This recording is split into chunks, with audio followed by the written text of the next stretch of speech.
de repente me entró un poco de interés por saber de Alejandro Magno. Estaba yo estudiando acerca de lo que se llama el periodo intertestamental, o sea, entre Malaquías y Mateo. Y me topé en aquellos entonces que estaba yo leyendo sobre esa literatura, que un personaje histórico del cual tal vez muchos de ustedes hayan leído o sepan, ahora me lo topo aquí en la Biblia. Se llama Alejandro Magno. ¿Han leído algo de Alejandro Magno? ¿Saben algo de Alejandro Magno? Era un tremendo. Este era un chavo, y digo chavo porque murió muy joven. Murió a la edad de 33 años por una enfermedad. Y me sorprendía mucho cuando yo estaba leyendo de su vida, porque hacían alguna comparación con la NASA acerca de Alejandro Magno. Decían que este hombre en sus expediciones científicas había logrado, en aquellos entonces, leí de esto hace muchos años, había logrado recopilar datos que aún la NASA no alcanzaba a tener en cuestiones de investigaciones de biología y botánica, una serie de cosas sumamente interesantes, unas expediciones muy interesantes llevadas a cabo por este hombre tan joven, y yo digo joven, 33 años, que fue la edad que murió de paludismo. Y la verdad que no me lo esperaba encontrar, y el día de hoy nos lo vamos a encontrar en esta parte de la Escritura. Más adelantito les voy a decir cómo, de qué manera lo vamos a poder identificar históricamente. Y yo espero que, a pesar de que en algún momento dado esta parte de la Escritura pudiera ser un poquito difícil, tiene, como les decía la semana pasada, una trascendencia muy significativa para todos los que estamos aquí. Armando hizo un trabajo excelente en guiarnos en cuestión de los temores que se generan en muchas personas cuando hablamos del fin del mundo. Yo me acuerdo cuando yo me recién convertí, yo anteriormente hablaba del fin del mundo como en el año 2000. Estaba yo chiquillo y pensaba que el año 2000, decía, ¿cuántos años voy a tener yo en el año 2000? Siempre andaba sacando cuentas porque según esto se iba a acabar la vida en el año 2000. Hace 16 años que pasó el año 2000 y todos estamos aquí. Y no pensaba nada de la Biblia, pues no sabía nada de la Biblia, ¿no? Pero la Biblia tiene todo que ver, nos tiene todo que enseñar acerca de los tiempos finales. Pero antes de empezar a leer, como lo hice la semana pasada, porque sí quiero que tengamos una tranquilidad en que algo tan místico se pudiera decir, ¿no?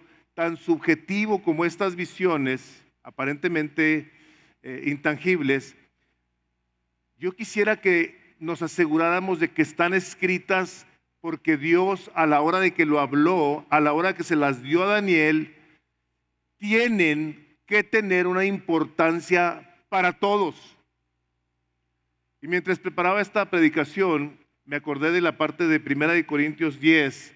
Se las voy a leer, el capítulo 10 de la primera carta de Corintios, porque el apóstol Pablo, cuando les escribe a los corintios, hace una referencia a los tiempos de cuando sale el pueblo de Israel de Egipto. Y luego dice algo que es sumamente importante. Dice en la primera carta de Corintios, en el versículo 1, capítulo 10, dice así: porque no quiero, hermanos, si acuérdense algo, está el apóstol inspirado por el Espíritu Santo escribiendo, y es como si el Espíritu nos dijera así: no quiero, hermanos, no quiero, hijos míos, diría el Señor, no quiero que ignoréis que nuestros padres todos estuvieron bajo la nube. Cuando sale el pueblo de Israel de Egipto, es cubierto por la nube que los va protegiendo durante el día. Dice, y todos pasaron por el mar. Se abre el mar rojo, pasa el pueblo de Israel por el mar rojo. Dice, y todos en Moisés fueron bautizados en la nube y en el mar. Estaban sumergidos en la presencia de Dios. Y todos comieron el mismo alimento espiritual. ¿Se acuerdan del maná que descendía del cielo todos los días? Se levantaban a comer. Dice, y todos bebieron de la misma bebida espiritual, porque bebían de la roca espiritual que los seguía, y la roca era Cristo. ¿Recuerdan ustedes que el Señor le dice a Moisés que le pegue a la roca, sale agua en el desierto? Dice, pero de los más de ellos no se agradó Dios. O sea, de toda la gente que sale de Egipto, dice la palabra que Dios no se agradó de ellos y muchos murieron en el desierto. Muchos. Por lo cual quedaron postrados en el desierto. Pero vean este versículo, el versículo 6 dice, mas estas cosas sucedieron como ejemplos para nosotros, para que no codiciemos cosas malas como ellos codiciaron, ni seáis idólatras como algunos de ellos, según está escrito, se sentó el pueblo a comer y a beber, y se levantó a jugar. Ahí está diciendo, se levantaron a fornicar. Dice, ni forniquemos como algunos de ellos fornicaron, y cayeron en aquel día, en un día, 23,000. Cuando el Señor le da las piedras a Moisés, llega y se para delante de él, ¿verdad? Le dice, los que estén con el Señor, háganse para acá, y los que no para este lado. Avienta a Moisés las piedras, se abre la tierra, traga enfrente de toda la gente a 23,000 personas. Ahí se murieron. Dice, ni tentemos al Señor, como también algunos de ellos le tentaron y perecieron por las serpientes. Se empezaron a rebelar contra Dios, empezaron a quejarse, a murmurar, etcétera. El Señor les envía las serpientes, que muchos de ellos fueron muertos por ellas. Dice, ni murmuréis como algunos murmuraron y perecieron por el destructor. Y el versículo 11 dice así, y estas cosas les acontecieron como ejemplo, dice, y están escritas para amonestarnos a nosotros, a quienes han alcanzado los fines de los siglos. Dice el apóstol Pablo, inspirado por el Espíritu Santo, todo lo que pasó en el Antiguo Testamento se ha quedado escrito para que nosotros pongamos atención, seamos diligentes, no vayamos a cometer las mismas locuras que cometieron ellos, los mismos errores. Por lo tanto, si está escrito, ponle mucha atención. ¿Ok? Entonces, dicho esto, vamos a leer lo que dice Daniel 8. Si abren sus Biblias en el capítulo 8 de Daniel, vamos a empezar esta parte de la escritura que dice así. En el año tercero del reinado del rey Belsasar, me apareció una visión a mí, Daniel, después de aquella que se me había aparecido antes. Vi en visión, y cuando la vi yo estaba en Susa, que es la capital del reino de la provincia de Elam. Vi pues en visión, estando junto al río Ulai. Alcé mis ojos y miré, y he aquí un carnero que estaba delante del río. Un carnero es esos como rams, esos que tienen los cuernos así, como chuequitos. Dice así, y estaba delante del río y tenía 2 cuernos, aunque los cuernos eran altos, uno era más alto que el otro, y el más alto creció después. Vi que el carnero hería con los cuernos al poniente, al norte, al sur, y que ninguna bestia podía parar delante de él, ni había quien escapase de su poder, y hacía conforme a su voluntad y se engrandecía. Mientras yo consideraba esto aquí, un macho cabrío. El macho cabrío son unos chivos que tienen los cuernos así largotes hacia arriba y quedan vuelta acá. Okay, son diferentes. Dice, venía del lado del poniente sobre la faz de la tierra sin tocar tierra. Y aquel macho cabrío que tenía un cuerno notable entre sus ojos, dice, y vino hasta el carnero de 2 cuernos que yo había visto en la ribera del río, y corrió contra él con la furia de su fuerza, y lo vi que llegó junto al carnero, y se levantó contra él, y lo hirió, y le quebró los 2 cuernos, y el carnero no tenía fuerzas para pararse delante de él. Lo derribó, por tanto, en tierra y lo pisoteó, y no hubo quien librase al carnero de su poder. Y el macho cabrío se engrandeció sobremanera, pero estando en su mayor fuerza, aquel gran cuerno fue quebrado, y en su lugar salieron otros 4 cuernos notables hacia los 4 vientos del cielo. Y de uno de ellos salió un cuerno pequeño que creció mucho al sur y al oriente y hacia la tierra gloriosa, y se engrandeció hasta el ejército del cielo, y parte del ejército y de las estrellas echó por la tierra y las pisoteó. Y aún se engrandeció contra el príncipe de los ejércitos, y por él fue quitado el continuo sacrificio, y el lugar de su santuario fue echado por tierra. Y a causa de la prevaricación le fue entregado el ejército junto con el continuo sacrificio, y echó por tierra la verdad, e hizo cuanto quiso y prosperó.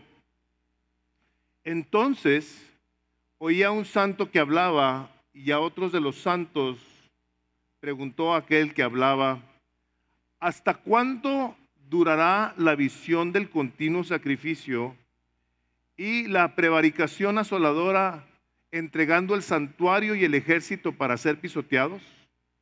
Y él dijo: hasta 2300 tardes y mañanas, luego el santuario será purificado. Y aconteció que mientras yo, Daniel, consideraba la visión y procuraba comprenderla, he aquí se puso delante de mí uno con apariencia de hombre, y oí una voz de hombre que entre las riberas, de Ulai, que gritó y dijo: Gabriel, enseña a la visión. Vino luego cerca de donde yo estaba, y con su venida me asombré y me postré sobre mi rostro. Pero él me dijo: entiende, hijo de hombre, porque la visión es para el tiempo del fin. Mientras él hablaba conmigo, caí dormido en tierra sobre mi rostro, y él me tocó y me hizo estar en pie. Y dijo: he aquí, yo te enseñaré lo que ha de venir al fin de la ira, porque eso es para el tiempo del fin.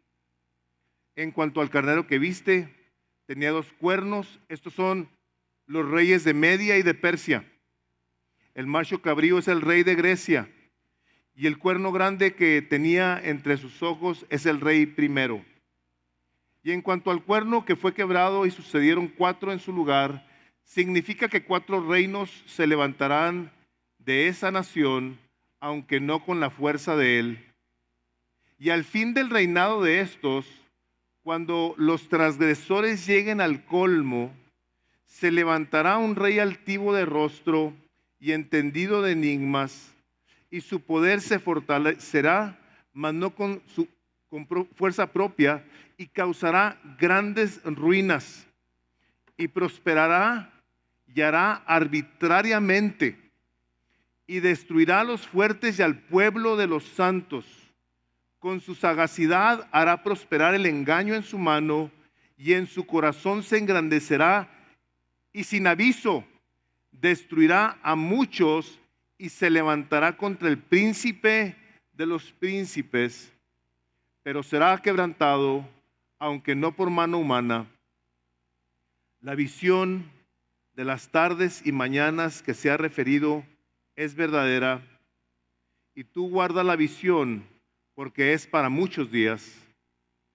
Y yo, Daniel, quedé quebrantado y estuve enfermo algunos días, y cuando convalecí atendí a los negocios del rey, pero estaba espantado a causa de la visión y no entendía. Les comentaba yo que Daniel tiene dos componentes muy fuertes. Uno de ellos, la primera parte de relatos históricos que tenemos en la historia de la humanidad misma. Aparece algo de profecía ahí, pero esta segunda parte está llena de situaciones de mucha profecía. Afortunadamente el próximo domingo, el domingo que entra, hijo, mano, creo que va a ser como un refrigerio para mí o para que predique, porque muchas de estas cosas van a traernos a un sentido así como diciendo, hijo, qué bendición poder escuchar estas cosas, ¿no? Pero esta parte tan profética tiene elementos que podemos voltear a la historia y que por ellos se puede identificar, como les decía yo hace rato, a Alejandro Magno entre ellos. ¿Vieron ustedes que menciona aquí que tal carnero es el rey de Media y de Persia, el macho cabrío es el rey de Grecia, el cuerno grande que tenía entre sus ojos es el rey primero Ciro? ¿Cómo se sabe que estos personajes son los que aquí están en la palabra de Dios? Y quiero usar una ilustración para podernos ubicar un poquito y poder estar tranquilos en cuestiones de no creer que andamos haciendo interpretaciones personales. No debemos hacer interpretaciones personales. Pero imagínense ustedes esto. Imagínense que un profeta hubiese escrito, y aprovecho para decirles que Estados Unidos, que Dios no es americano. Primero que todo, Dios no es americano. Dios no está nomás pensando en Estados Unidos. Pero supongamos que alguien haya dado una profecía sobre Estados Unidos y hubiese dicho así: y vendrán muchos gobernantes y en un tiempo habrá uno que es afroamericano. Y después de él, y aquí vamos a hacer suposiciones, vendrá una mujer o vendrá un güero greñudito, imagínense que así dijera. Y después de esto viniera un hispano y luego otro, y luego el presidente de Estados Unidos fuera mexicano. Y viéramos la historia de esta nación y diríamos, ah, caray, pues ya llegó el presidente afroamericano y luego hubo, supongamos que fuera Hillary, y hubo una mujer, un güerito, y diríamos, ah, caray, esto ya está aquí medio obvio. Y luego que viéramos que llega un presidente hispano, como hubo esta carrera presidencial o contienda presidencial, ¿no? Dos candidatos fuertes con posibilidades de llegar a ser presidente de Estados Unidos, y que sucediera. Y que de repente apareciera Pancho González, el siguiente presidente de los Estados Unidos, y dijéramos, ¡ay, Chihuahua! Pues aquí está, ahí está el cumplimiento de la profecía. No nos quedaría duda. Bueno, lo mismo sucedió en aquellos entonces. A la hora de que Daniel recibe esa visión, estamos viendo cómo aquí Ciro, siendo el primero de estos reyes, después de él viene quien lo destruye, quien lo destrona, siendo Alejandro Magno. Dice aquí que este cuerno fue quebrado pronto. A los 33 años este hombre muere. De su reinado salen 4 reyes. De esos 4 reyes eventualmente llega el punto en el que sale un hombre, Antíoco Epífanes, un hombre que les había comentado que es uno de los hombres más malvados de la historia, sobre todo en relación con el pueblo de Israel. Acabó con todo lo que tenía que ver con los sacrificios del pueblo de Israel. Este hombre se cree en la historia que llegó a sacrificar un cerdo en el templo como una muestra de su desagrado del pueblo de Dios. Fue un hombre que tomó decisiones sabiendo que estaban malas, las llevó a cabo sin importarle quién o qué.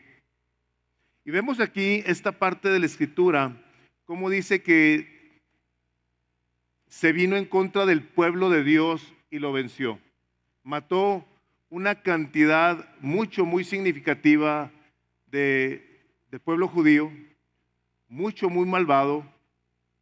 Y aquí lo estamos viendo cómo Daniel está hablando de esa situación, y aquí es donde se pone difícil esta parte de la escritura. Estamos viendo a un Daniel hablando de las cosas que sucedieron en aquel entonces. Todo eso sucedió, todo eso está históricamente comprobable. Ustedes leen historia de Grecia.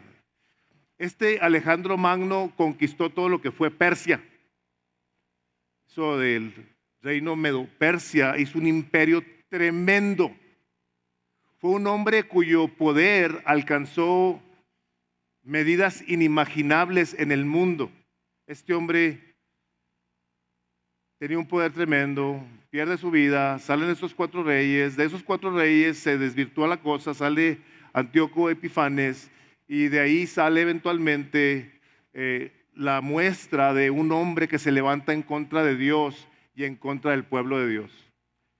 Luego, venimos a la parte donde en el versículo 15, y quiero que todos vean el versículo 15, había recibido Daniel esta visión y viene del cielo la interpretación. Y aquí las cosas nos cambian un poquito. Porque dice aquí, y aconteció que mientras yo, Daniel, consideraba la visión y procuraba comprenderla, he aquí se puso delante de mí uno con apariencia de hombre, y oí una voz entre las riberas de Ulai que gritó y dijo: Gabriel. El ángel Gabriel recibe una instrucción por parte del Señor Jesucristo, por parte de Dios. Y quiero que tengan esto bien claro, lo he mencionado otras veces, lo vuelvo a decir: nosotros no hablamos con los ángeles son mensajeros de Dios, está escrito.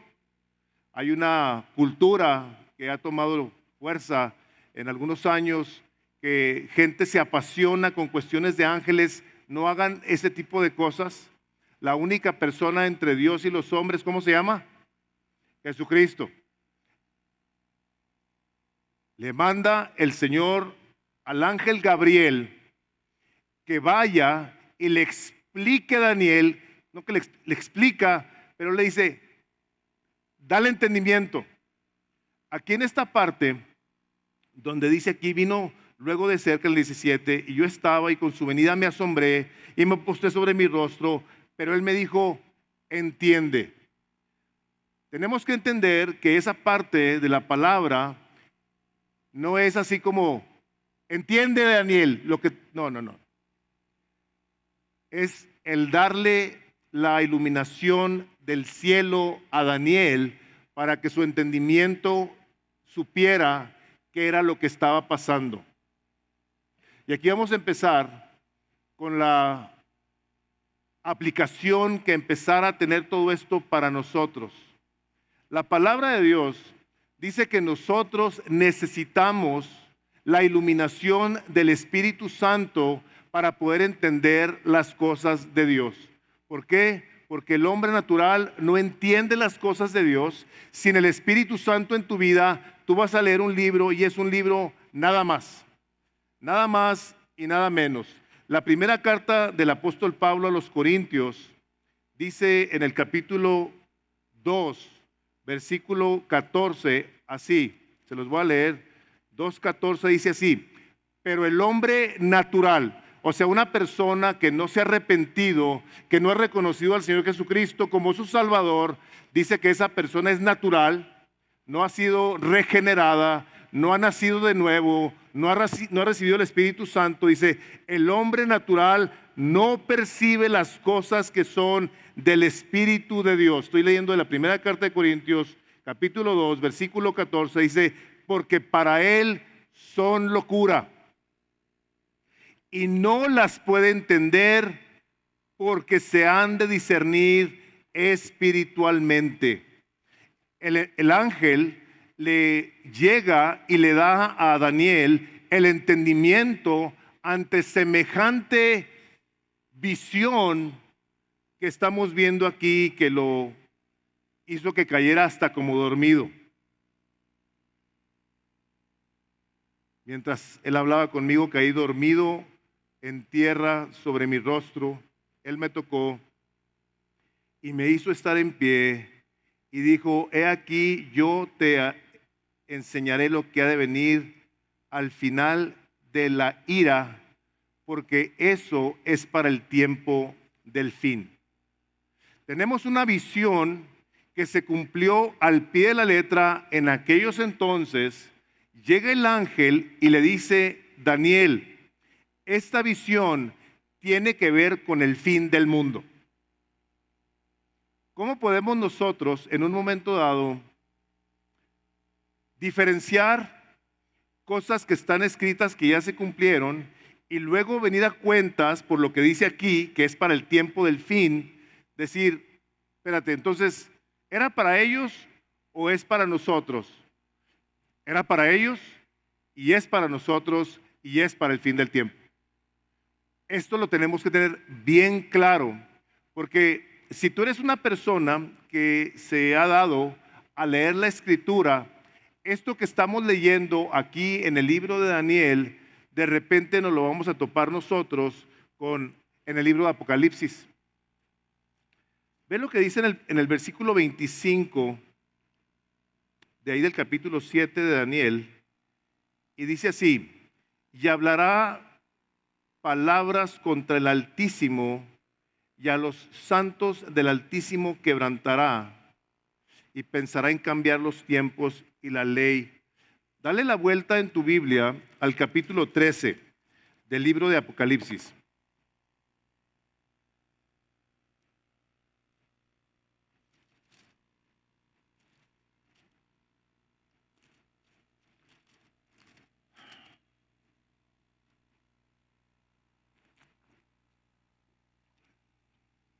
De Apocalipsis, y ve lo que dice en el versículo 5. Dice así: también está hablando de la bestia, el que se va a levantar en contra del Señor. Se le dio boca que hablara grandes cosas y blasfemia, y se le dio autoridad para actuar 42 meses, y abrió su boca en blasfemias contra Dios para blasfemar de su nombre, de su tabernáculo y de los que moran en el cielo. Y se le permitió hacer guerra contra los santos y vencerlos. También se le dio autoridad sobre toda tribu, pueblo, lengua y nación. Párale ahí. Estamos viendo un paralelismo bien significativo. Pasó allá y va a pasar allá. Se vivió en el tiempo de Daniel de una manera y se va a vivir en el tiempo final de otra manera. Se va a levantar este individuo, a quien hemos oído mucho de él, que será el anticristo y que va a hacer guerra contra los santos. Va a hacer guerra no únicamente contra la gente de Dios, contra todo el pueblo de Dios. Dice que no va a tener respeto por autoridad de ningún tipo. Dice ahí que se engrandeció sobremanera y gobernó e hizo tantas cosas tan tremendas, que dice ahí que se levantó contra el príncipe de los príncipes. Se levanta este individuo, este anticristo, lo cual no vemos de una manera literal en el libro de Daniel, pero en el libro de Apocalipsis se levanta y empieza a hablar blasfemias en contra de Dios sobre toda la tierra. Eso lo vamos a ver cumplidito, tal como se cumplió en el Antiguo Testamento en el libro de Daniel. Eso va a suceder. ¿Cómo va a ser? Y aquí es donde les quiero yo pedir cuidado. Cuidado, yo tengo 41 años, casi 41 años de creyente, y en esos 41 años he escuchado todo tipo de historias. He oído que la bestia, esa bestia que sale aquí en Apocalipsis, llegó a ser hasta una computadora que estaba en Bélgica. No sé de dónde salió esa historia, pero que tenía el control, el conocimiento, tenía todos los datos de todos los seres humanos. Se han inventado tantas cosas acerca de este anticristo que la verdad llega el punto en que hasta risorio se hace, porque se le atribuye a fulano y a sutano y que este sí es y que este no es, y que les pido yo por favor que seamos prudentes de tal manera que a la hora que nos acercamos a la Escritura hagamos lo que nos dice que debemos de hacer. Esto se quedó escrito para que nosotros seamos amonestados, para que sepamos cómo nos debemos de conducir en nuestra vida, no para vivir llenos de temores y andar buscando en cada esquina o cada revista quién va a ser el que es el anticristo. Está bien difícil, es el lenguaje más simbólico de la Biblia, del libro de Apocalipsis. Hay muchas cosas que se entienden, se conocen, se saben, muchas otras no.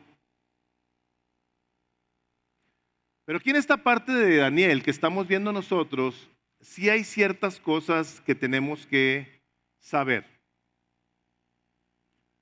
Y entre ellas está una que es muy clara.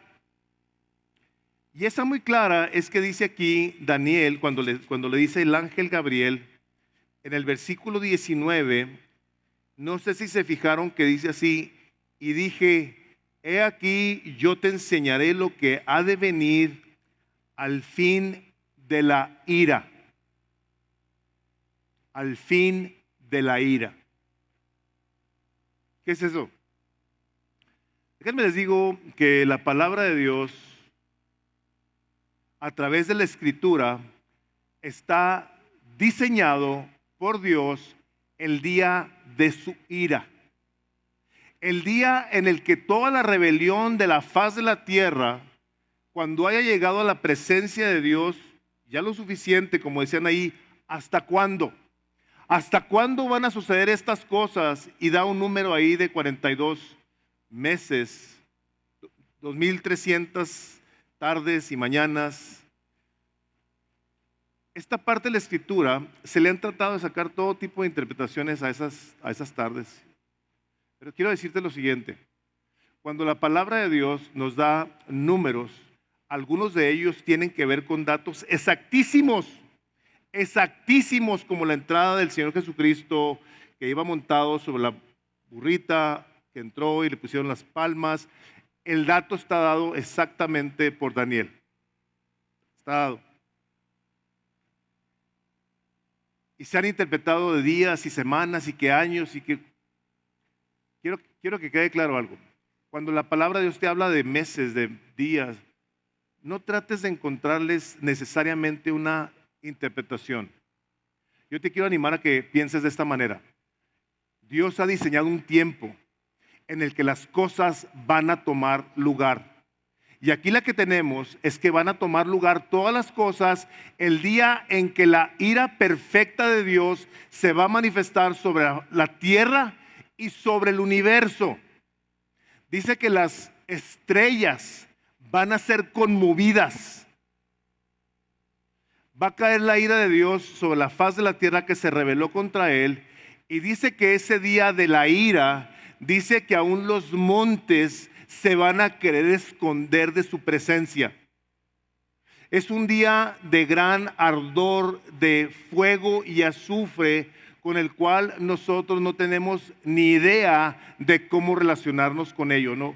Las películas, déjame te digo una cosa, las películas no sirven de nada para hacerte ver lo que ese día va a ser. Y está escrito desde muchos cientos de años antes. Quiero que veas el Salmo 110, como el salmista, inspirado por el Espíritu Santo, habla de ese día. El Salmo 110, versículo 5, hablando de que todos los poderosos de la tierra tendrán que estar ante su presencia ese día. Dice así el Salmo 110, versículo 5, el Señor está a tu diestra, quebrantará a los reyes en el día de su ira y juzgará entre las naciones, las llenará de cadáveres, quebrará las cabezas en muchas tierras, del arroyo beberá en el camino, por lo cual levantará la cabeza. Estaba el Señor a su diestra, estaba el Señor Jesucristo a la diestra del Padre como el juez final, el que va a ejercer su autoridad, donde no hay quien la pueda violar, la pueda cambiar, pueda hacer absolutamente nada con esa ira y con ese juicio de Dios. Dale la vuelta a Proverbios, allá a tu mano derecha, en el capítulo 11. Creo que las naciones se jactan no únicamente por su poder, sino también por su riqueza. Y dice el capítulo 11 del libro de Proverbios, dice así: no aprovecharán las riquezas en el día de la ira, mas la justicia librará de muerte. Si tú eres una persona que le ha entregado su vida al Señor Jesucristo, Dios en la persona de Jesucristo te ha regalado su justicia. La justicia de Cristo te la regala a ti si tú eres una persona que reconoces su señorío, crees en su obra completa, pones tu fe en la obra de Jesucristo y dices: este es mi Señor, este es mi Dios, este es mi Rey, yo me someto, yo me arrepiento y ahora yo recibo, Señor, de tu perdón y de tu justicia, parte de su gracia, de su misericordia. Por eso dice: venga tu reino, hágase tu voluntad, Señor, tu reino de justicia a mí, donde cuando tú te arrepientes, como decía ahorita Ixchel en el testimonio de su mamá, cuando una persona se arrepiente, Dios le regala la justicia de Jesucristo a esa persona y Cristo mismo la presenta a esa persona delante de Dios diciendo: este es mío. Este está legalmente declarado justo por mí. Es lo que es la justificación. Está declarado justo.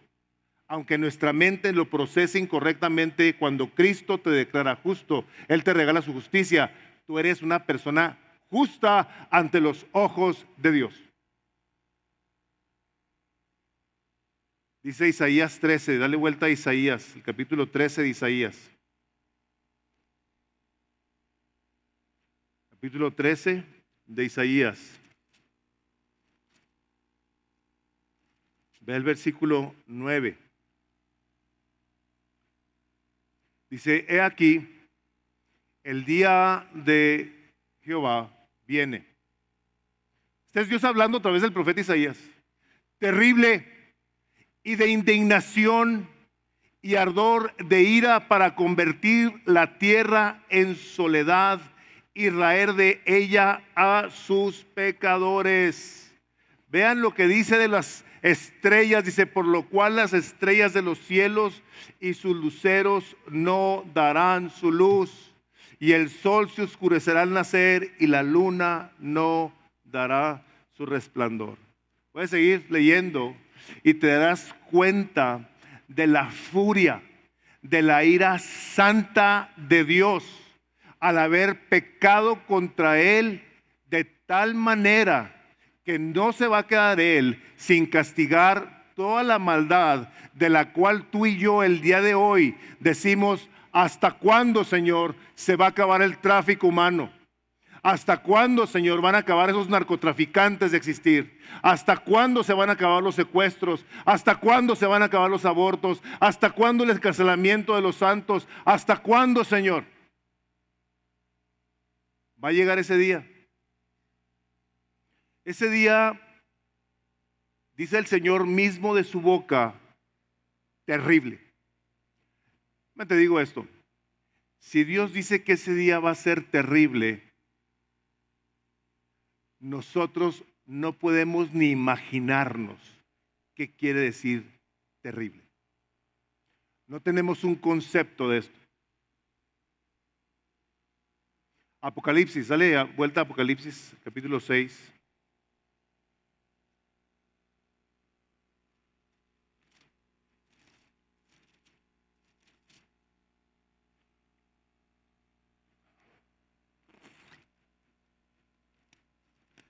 Apocalipsis 6 y Vean ustedes del versículo 12 en delante. Mire, cuando abrió el sexto sello, y aquí hubo un gran terremoto.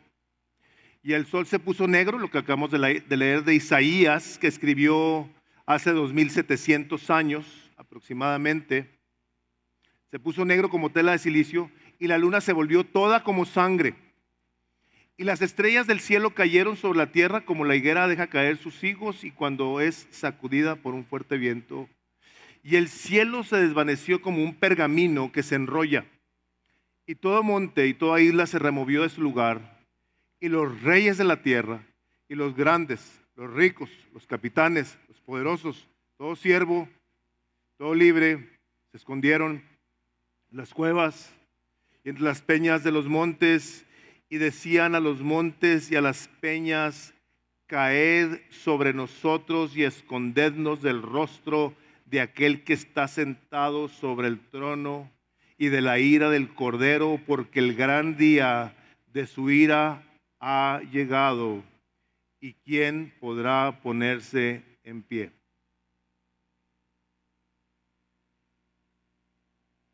Acuérdense esto, el libro de Apocalipsis es la revelación de Dios, de su Hijo Jesucristo.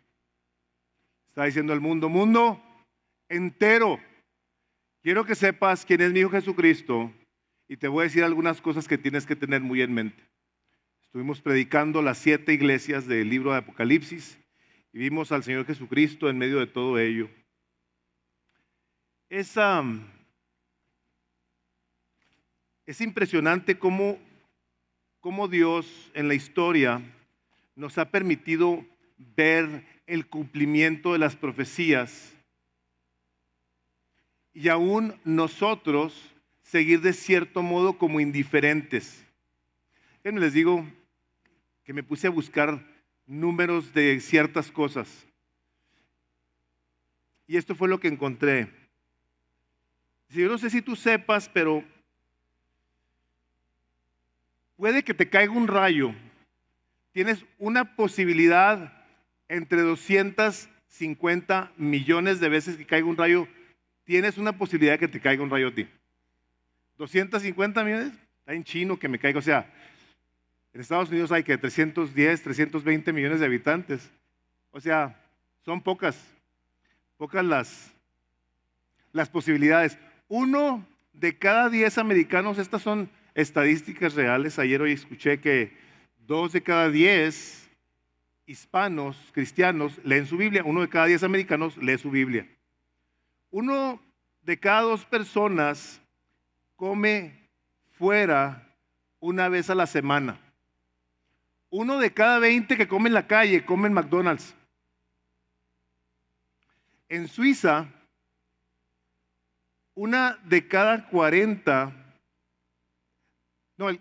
100 personas, 40 de ellos son personas ya grandes, son senior citizens, ya están grandes. En Fiji, una isla, nada más 1 de 50, o sea que si ustedes van a Fiji, se van a encontrar con mucha gente muy joven.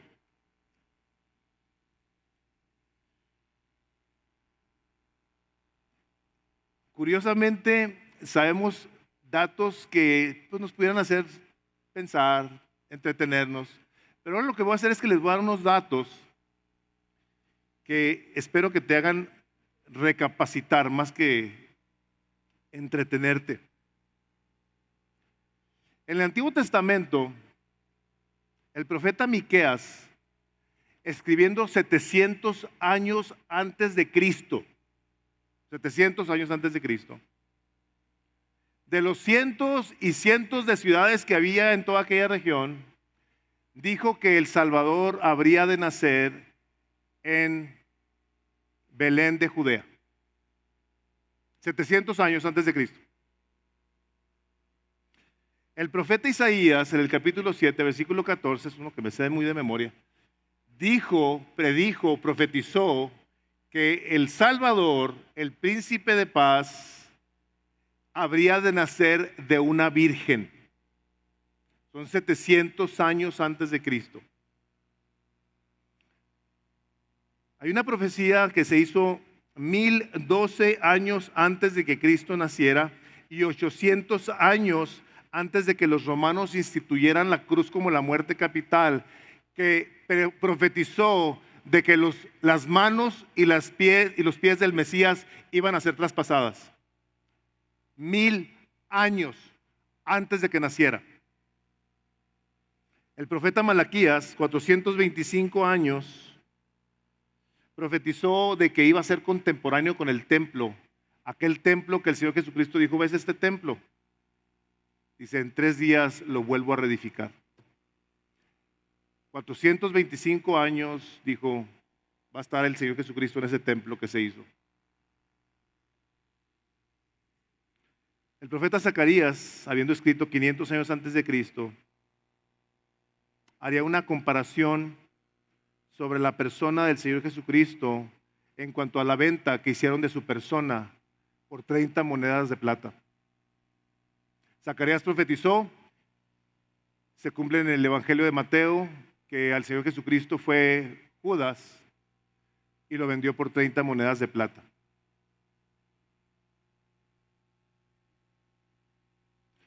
Las posibilidades de que el Señor Jesucristo cumpliese 8 de las 60 profecías, porque ahorita nomás les dije estas 4 o 5.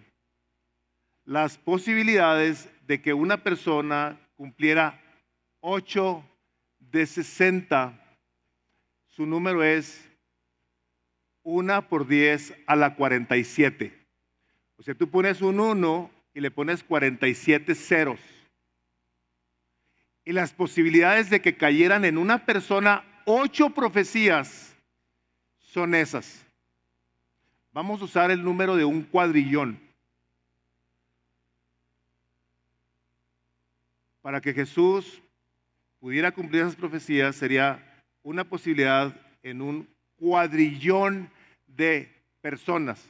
Hay 70, se estima que entre 70 y 80 billones de personas han habitado la faz de la tierra.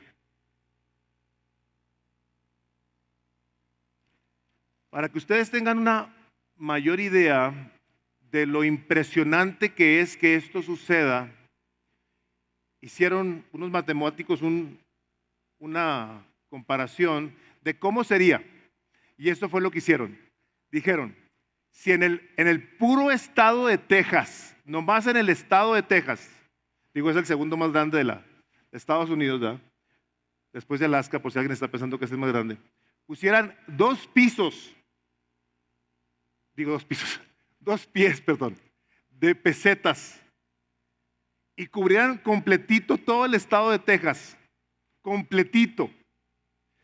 Para que tengan una idea del tamaño de Texas, pueden meter a los 7 billones de habitantes de la faz de la tierra en el estado de Texas y te tocan como 1200 pies.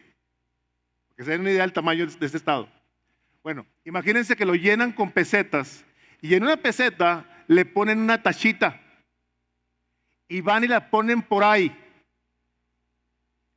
Y luego en Dallas o en Austin, ustedes ponen a una persona con los ojos cerrados, tapados. Le hacen así como cuando le van a pegar a la piñata.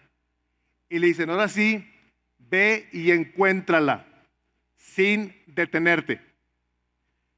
Ir esa persona a donde está esa peseta, sin titubear, sin detenerse, directamente y sacarla y decir, aquí está. Esas son las posibilidades que hay de que todas las profecías del Antiguo Testamento que se cumplieron al pie de la letra, las 90% de las profecías del Nuevo Testamento que ya se han cumplido y el 10 que falta tienen de seguridad en Cristo. Escribió esto y con esto voy a cerrar. Vale, una parte de la escritura después de esto. Pero dice el que fuera un capellán aquí en el chaplain del Senado de los Estados Unidos, Dice él esto, dice: los datos acertados del nacimiento, crucifixión y resurrección de Cristo son celebrados en todo el mundo por todo tipo de personas de toda raza, de todo idioma, de todo color, cada año. Y creyendo en Jesús, serían ellos libertados de los más desastrosos, frustrantes y debilitantes hábitos de todo tipo de forma de vida. El problema con Jesucristo no es que el individuo común no pueda creer en Él. El problema es que no quiere creer en Él. Pero esto que hemos leído, que se va a cumplir un día, toda esta ira, tenemos que ver cómo le hacemos nosotros entonces, para que si a nosotros nos llega a tocar, no sabemos, no andes cayendo tú en las farsas de que ya viene Cristo el mes que entra, o el 10 de octubre o de diciembre. Te pido de favor que leas tu Biblia. Capítulo 24 del Evangelio de Mateo, llegan y le dicen a Jesús: Señor, dinos cuánto será el fin del mundo y qué señales habrá de tu venida. Y les va a decir el Señor Jesucristo: ni los ángeles ni yo sé, solo mi Padre que está en el cielo. Pero va a venir ese día de ira, y yo quiero cerrar con un capítulo que espero te dé la paz, el gozo, el deleite, la fe, la esperanza que tú necesitas para estar totalmente libre. Fíjate lo que te digo. Totalmente libre del terror a la ira de Dios en ese día. Vamos a leer el capítulo 53 del libro de Isaías. Con esto quiero cerrar. Le voy a pedir al equipo de alabanza que pasen, hermano. Sé que es una sorpresa, pero nos agarré de sorpresa, pero toquen de postrarnos a sus pies. Dice el capítulo 53 de Isaías de la siguiente manera. Y aquí está esto que estoy hablando. Estoy hablando cosas que para muchos son como que, pues no sé si sea cierto.